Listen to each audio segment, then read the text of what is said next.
You've started a screen recording in QuickTime, but now you need to stop it. Knowing the right way to end your recording is important to ensure you don't lose any of that precious footage.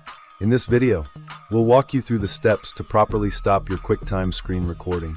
Alright, let's get started. First, locate the red recording indicator at the top of your screen.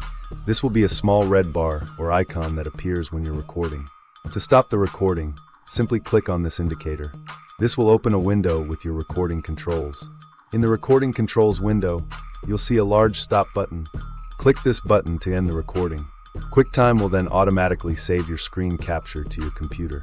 Now that you've stopped the recording, you'll want to make sure it was saved properly. Open the QuickTime Player app on your computer. You should see your recent screen recording listed under the File menu. Click on the recording to preview it and ensure it captured everything you needed. Now, I will share a recorder that offers a much smoother experience than QuickTime.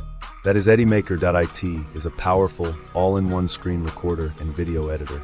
With Edimakor, you can easily start, pause, and stop your screen recordings with just a few clicks. Plus, it has advanced features like built-in drawing tools, annotation options, and the ability to capture system audio.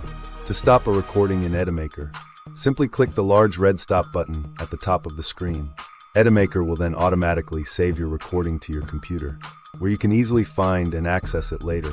No more searching through folders or dealing with the QuickTime interface. Edimakor makes it all seamless. So, if you're tired of the hassle of stopping your screen recordings in QuickTime, give Edimakor a try.